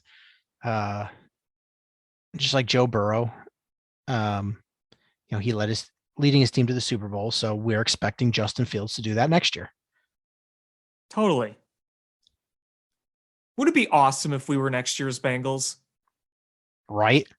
Pull a complete shocker in the championship game on the road. Boy, would that be something. Yes, that would be amazing. And I'm here for it. And I've already got my Justin Fields orange jersey. But it's stained with meatball sauce and blue Kool-Aid. I know my limitations. I don't have anything that I could stain the jersey with when I'm wearing the jersey.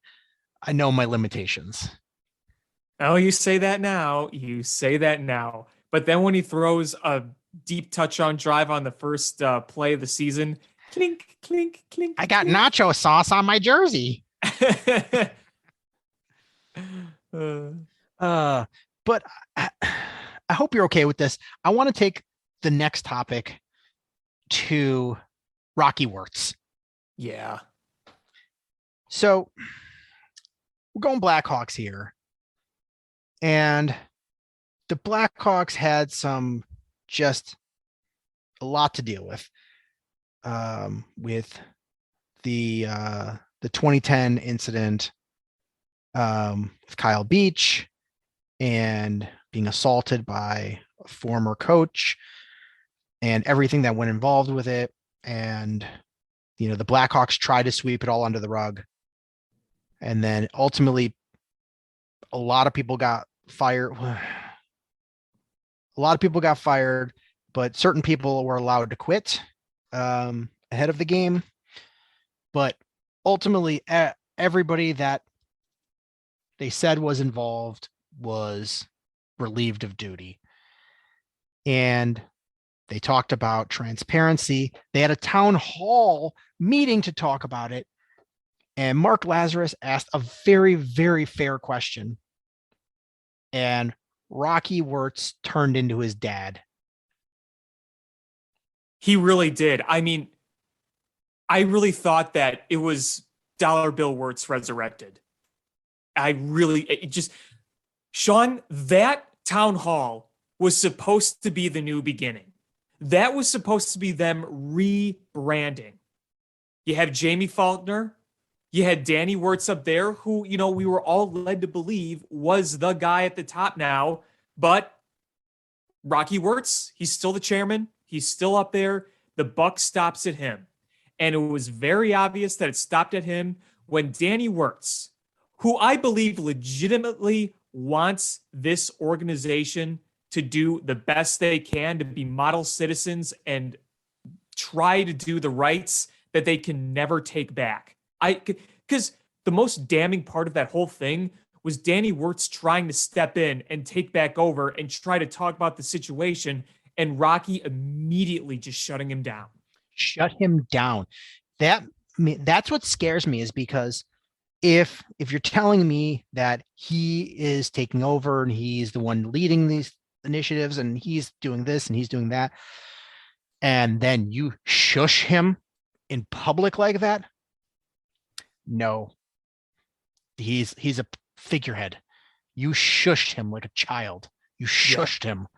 Yeah. And I mean, that is his child. But he's not a child. No. He shushed him to be a real piece of garbage. His son was trying to bail him out, and he's like, nope, let me have my moment. And it really is aggravating, because I thought Danny and Jamie Faulkner, I liked what they were saying. I liked what they were doing up until that point. I thought this is going pretty well. I like this. And then Rocky Wirtz happened. And here's the thing. If Rocky Wirtz wasn't really involved, then he probably shouldn't have even been there. But he was there because he is still at the top. It's very obvious.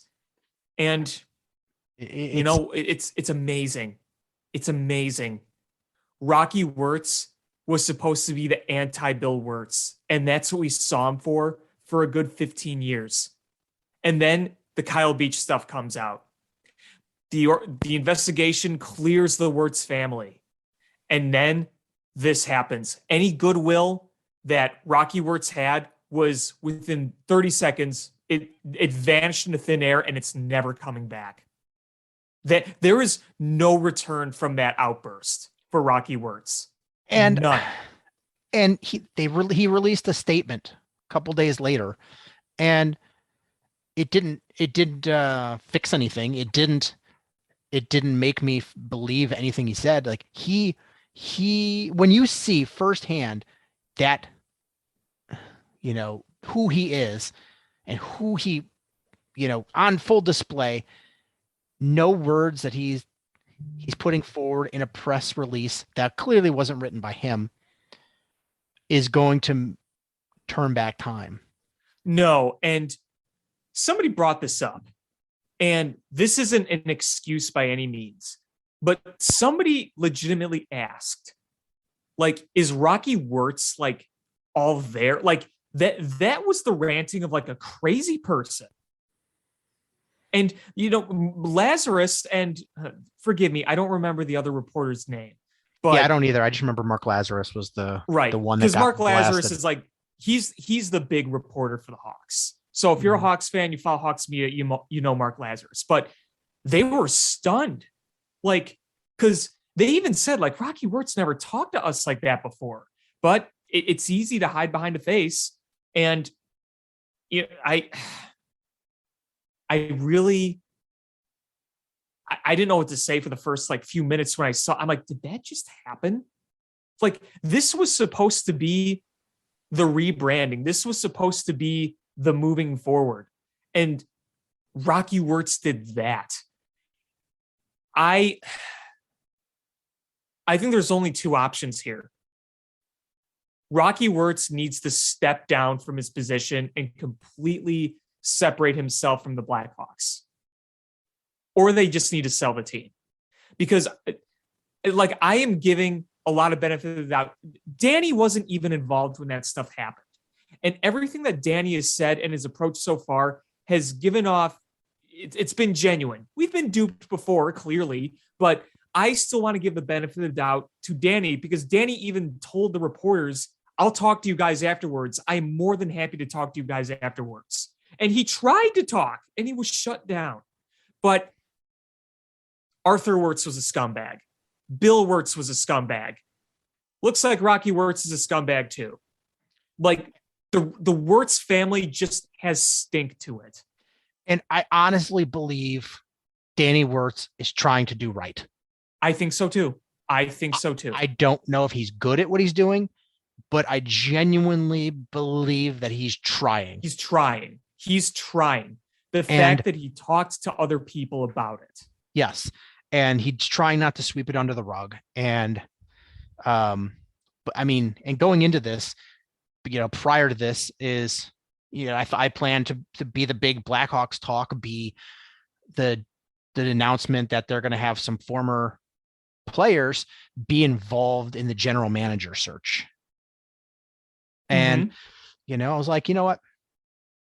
I don't know if that's helpful, but I think it gives buy-in to the fans.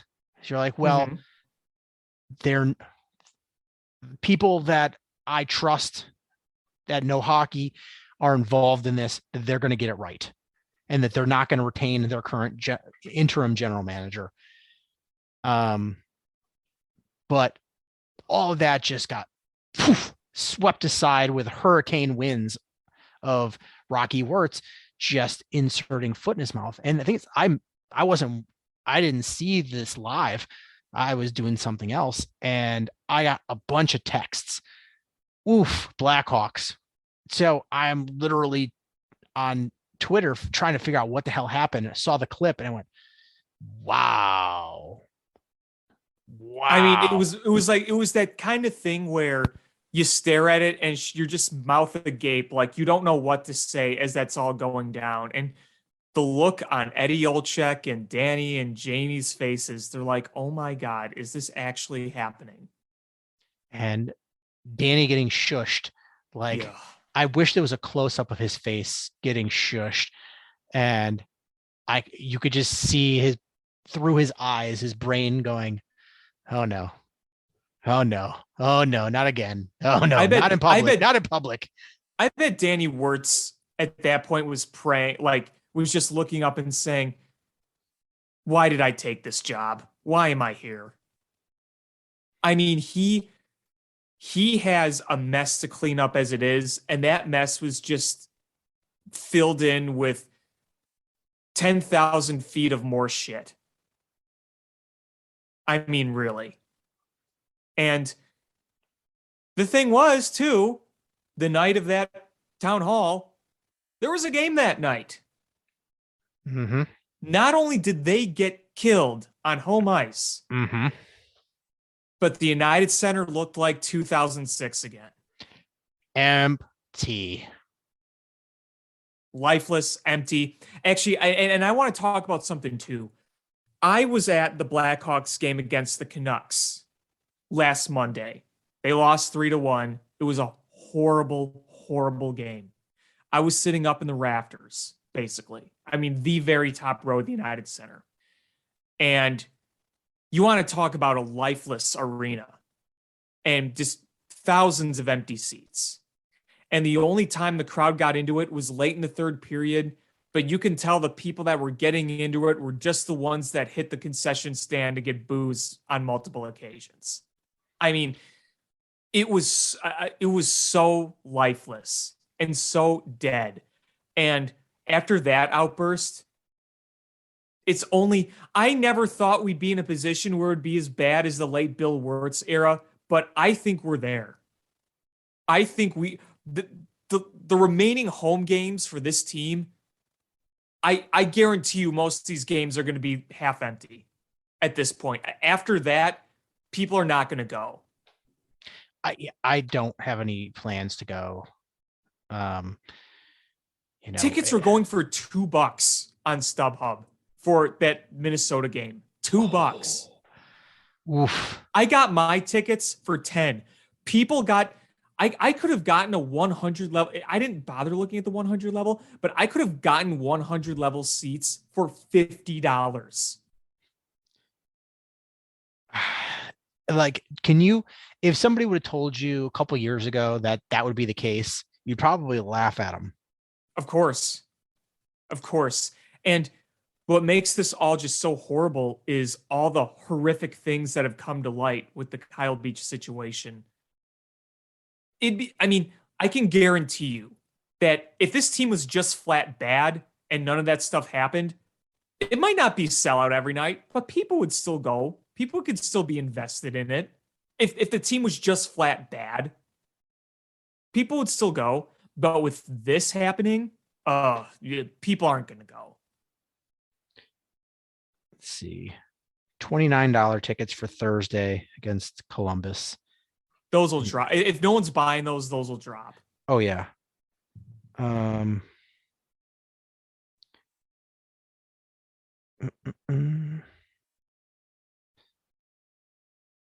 There's over 2,000 tickets on StubHub.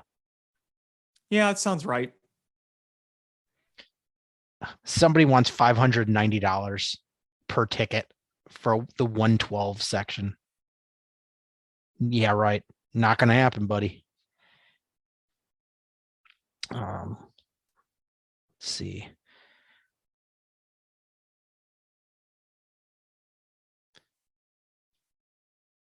Thursday against the Oilers. Thursday, March 3rd.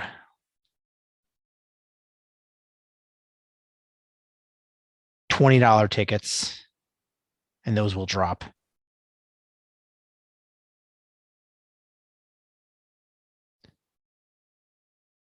There's over 3,000 tickets for that game.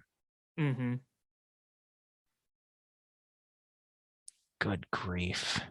They said the paid attendance the night I went was 17,000. I'd estimate it was about 14,000, 15,000 that actually showed up. Looking from the pictures, I would be so shocked if it was that many. Well, it was definitely less the night that against the Minnesota Wild. I mean, they showed pictures of the third period. There were maybe 8,000 people there, if that many. Yeah, it's going to be like that the rest of the season. Oh, absolutely. I mean, you couple them losing with all the other stuff going on. This no bueno. No bueno No. indeed. And like I said, I do believe Danny Wirtz wants to do right. I was kind of hoping though that they'd get out in front of that after that town hall, and not just some emailed apology by Rocky Wirtz. I mean, Danny Wirtz like addressing the media, whether it was that night or the next morning, because I thought they needed to get ahead of that immediately. And I'm sure his head is spinning right now on what to do. I bet it's not an easy situation to be in, because he's probably worried that, if his dad is still there and he's still in charge, he's probably got to be careful what he could do or what he's allowed to do. I don't really know how the dynamic works, but I just was really hoping that the next day we'd hear Rocky Wirtz steps down. I was really hoping for that, but probably wasn't realistic. No, and it probably isn't realistic. He's his father. He's Bill Wirtz. It's not going to happen. The ego is too much. There's no way he's stepping down. And there's no way they're selling the team. None. No way. I mean, your value is taking a hit as it is. Yeah, there's no way they're selling this team. Hell, even say even if Rocky Wirtz wasn't to formally step down, you couldn't say, he's stepping away, or, I feel like something has to be done here. If you're going to try to regain the trust of your fans, you need to do something. But unfortunately, I don't think Rocky Wirtz seems to care. I wonder how much he'll care if he continues to see the United Center dead quiet every night. Because he took over and the fans immediately went back. He got the games on TV. The team was growing. It was getting competitive again. This team is light years away from being anything close to a contender. This team is not going to generate any fan support for the rest of the year. This will be the first time really under Rocky's reign. He is going to look around at the United Center and it is going to be empty. So how is he going to respond?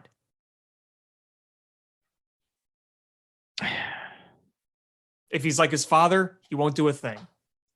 And that's the path that he's grown up watching. He spent, well, I guess not really growing up, but his formative years and his adult life seeing that's what you do. This team is in trouble. They went from being complete, I think it was ESPN, the magazine, ranked every team from all four of the four major sports in the United States, every franchise within them from best to worst. And the Blackhawks were named the worst franchise in all four of the major sports.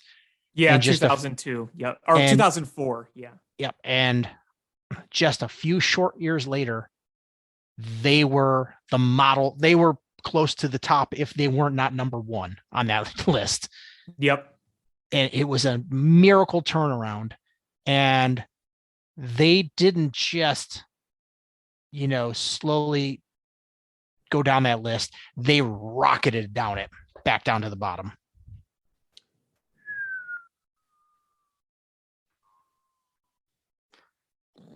And you didn't even get a Wilhelm scream from it.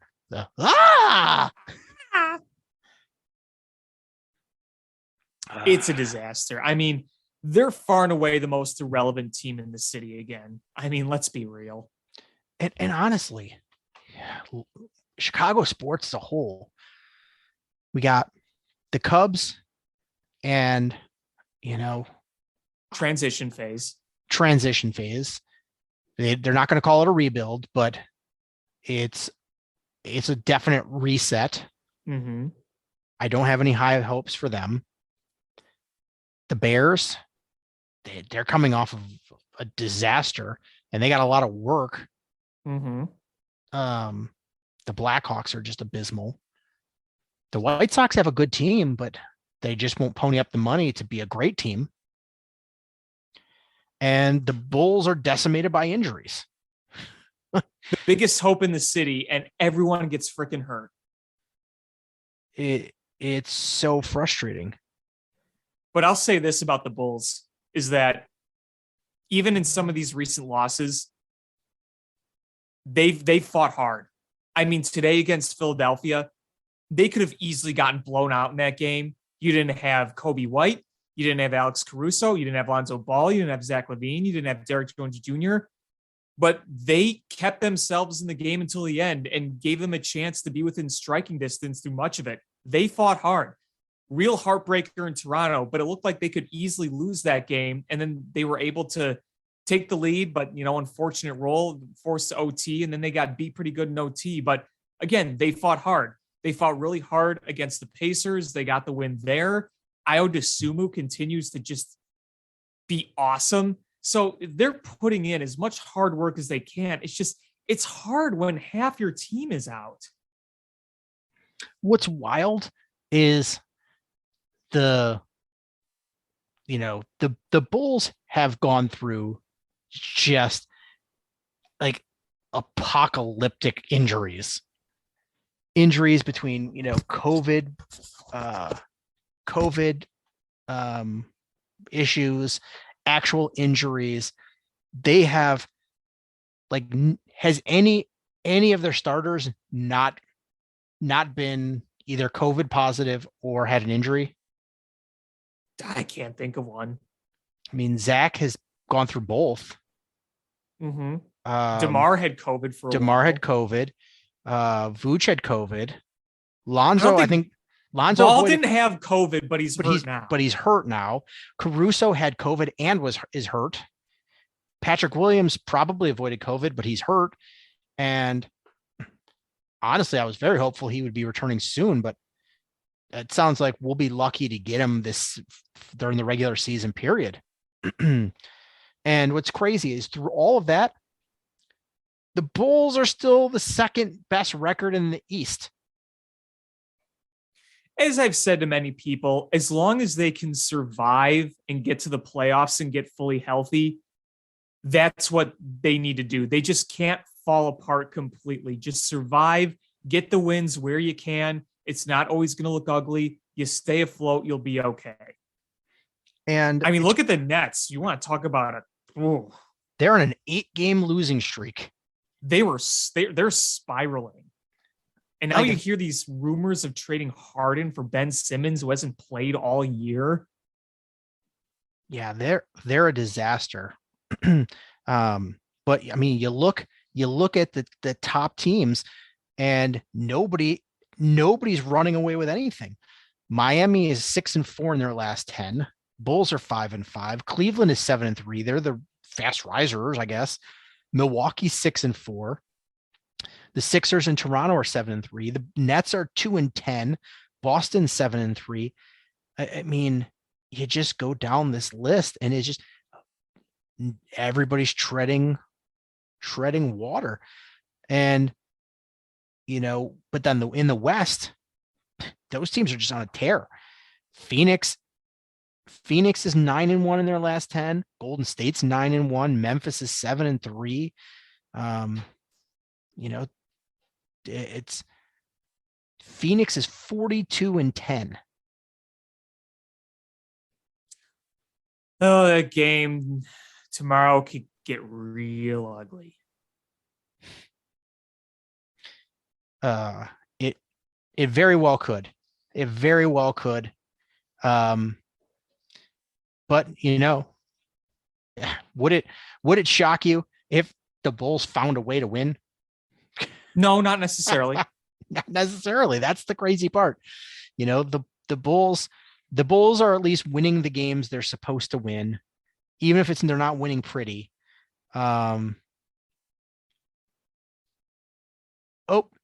And I'm sorry, I'm reading on Pro Football Rumors 18 minutes ago. Texans considering Lovie Smith for head coach. Let's go. Their headline will be Smith, whatever his age is, took the Chicago Bears to the Super Bowl in 2006. And that is per Adam Schefter. So this is not out of the blue. Oh man, Lovey Smith. Good grief. But you got Zach LaVine with his back spasms. I don't know how long he's going to be out for. Because I don't think he played today, right? No, he did not. So hopefully he can be back tomorrow. Because if he plays, it's not a huge shot that the Bulls win, but it gives you a puncher's chance. Well, and DeMar DeRozan played so many minutes today. He's going to be kind of gassed. Yeah. Today was a tough one. I still don't think they match up very well against Philadelphia. They can't stop Joel Embiid. Embiid is he just dominates them. And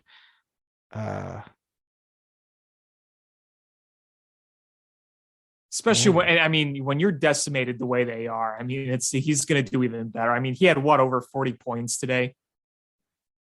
Yeah, he had 40 on the dot. But the problem is Sumo's played real well, but the guys that you would normally be your bench mob are playing starter minutes. DeSumo played 38 minutes.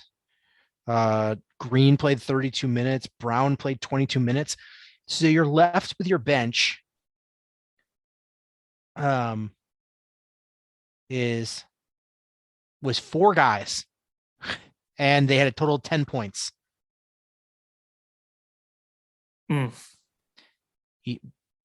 Thomas had 5, Hill had 5, and goose eggs for McKinney and Bradley.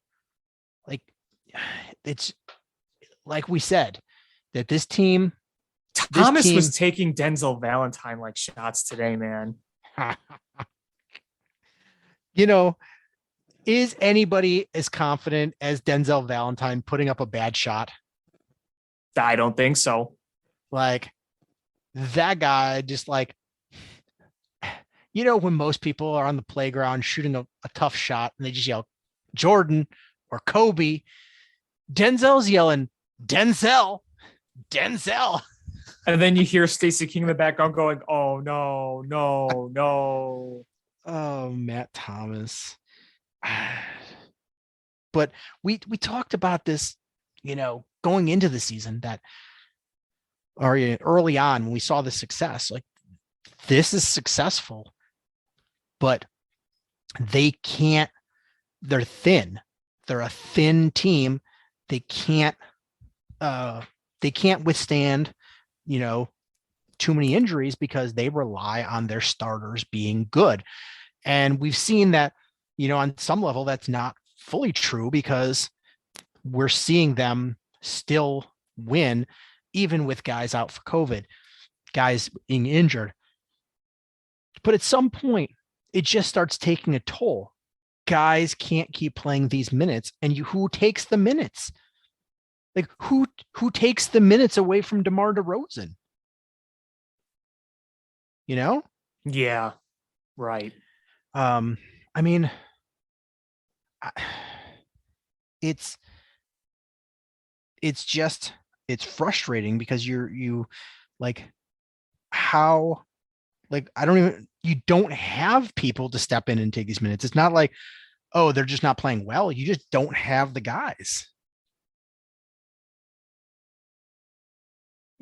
Yeah, and the problem too is that when you don't have the depth in the right places you need them, and you don't always have shooting or size, is even when you have half your starters in, and you can stay afloat with half your starters in, when DeMar DeRozan is, shooting them and he's doing well, you can survive with that. But once the bench comes in and, things aren't looking good and other teams' benches for contending teams are better than you, then you find yourself getting into a hole again, a 10, 15-point hole. And then the starters come back in, they get it within 4, and then the other team goes on another run. And that's basically what happened in today's game. It just makes things so much harder. And, you also have Kobe White, who's nursing an injury. Yeah. Go figure. So it is like literally Caruso's out for an extended period of time. Lonzo's out for an extended period of time. Patrick Williams. Patrick Williams. Kobe White is day to day. Zach is day to day.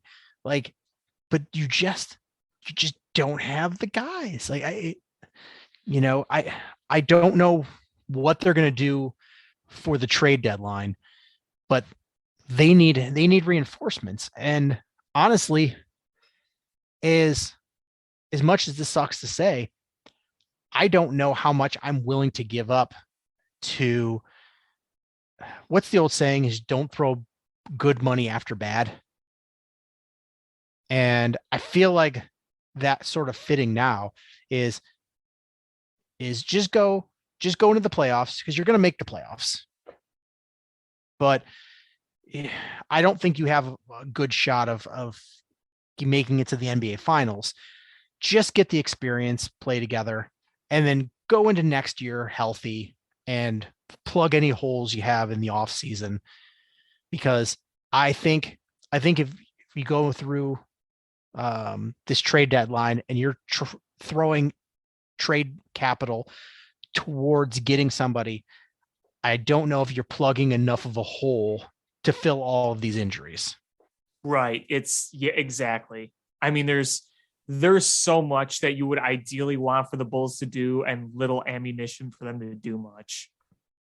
And can we talk about that once we get everybody healthy and we have a full arsenal of people, any minutes that Kobe White has been getting, I want them to go to Sumo.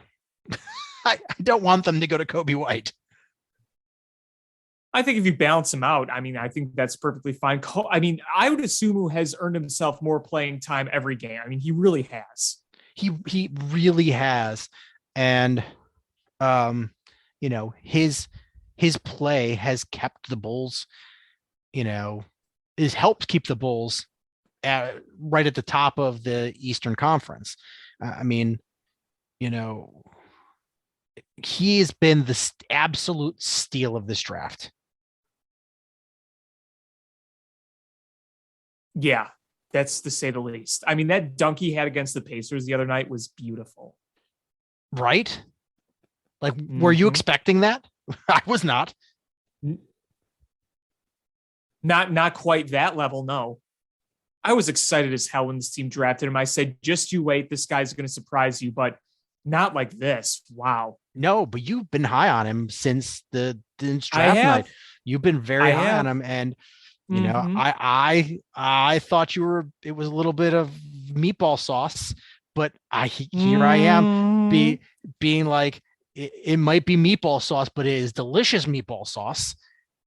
And it is refreshing Kool-Aid. Yes, it is. You were right on the money on this one. So kudos on that. But he's been huge. Can you imagine if AK comes in and has a second draft where he gets another stud in the second round? That would be amazing.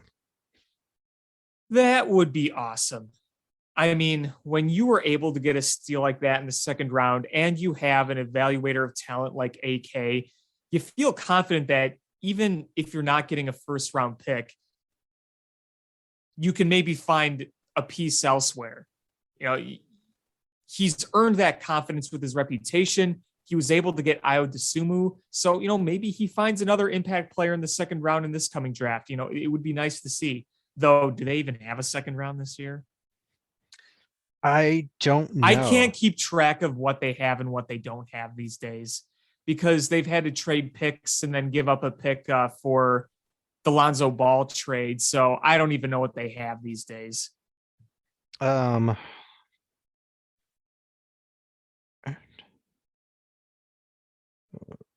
2022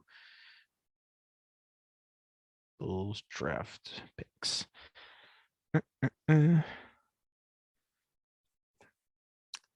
So, they could have Portland's number 1. And man, this is confusing. I know it's not really something that we're concerned about at the moment, but yeah, so it looks like they have Portland's number 1, and they have looks like they have their own number 1. They have 2 first round picks, and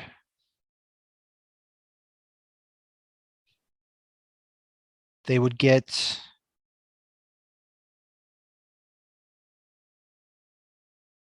they have a second rounder as well. So they have 2 firsts and a second is what it looks like. are you sure about that? Mm-hmm.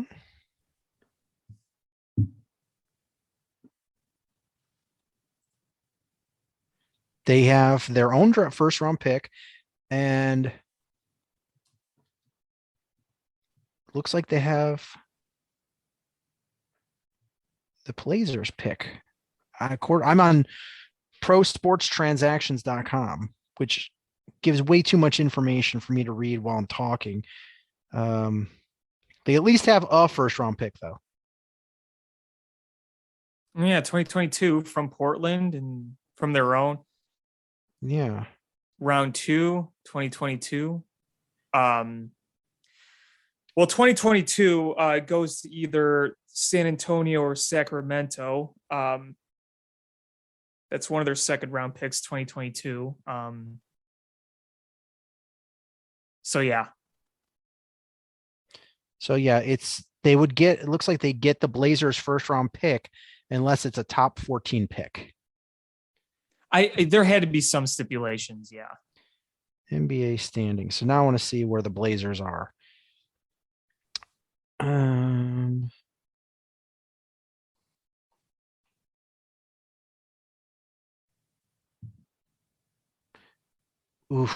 Blazers are not good. I saw them the other week.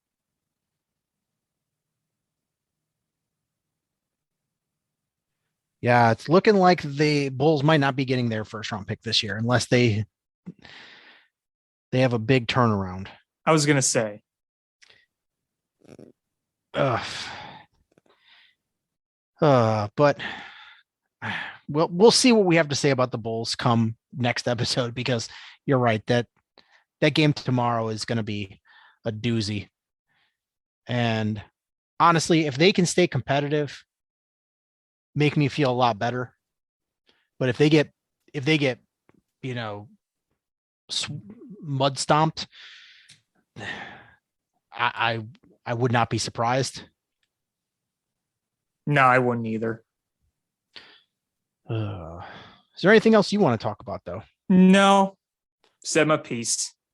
All right. Well, I think that's going to do it for this episode of Bill Swerski Sports Talk Chicago. I want to thank everybody so much for listening. Please hit subscribe however you listen to podcasts, whether it's iTunes, Stitcher, YouTube, Google Play, Spotify, etc.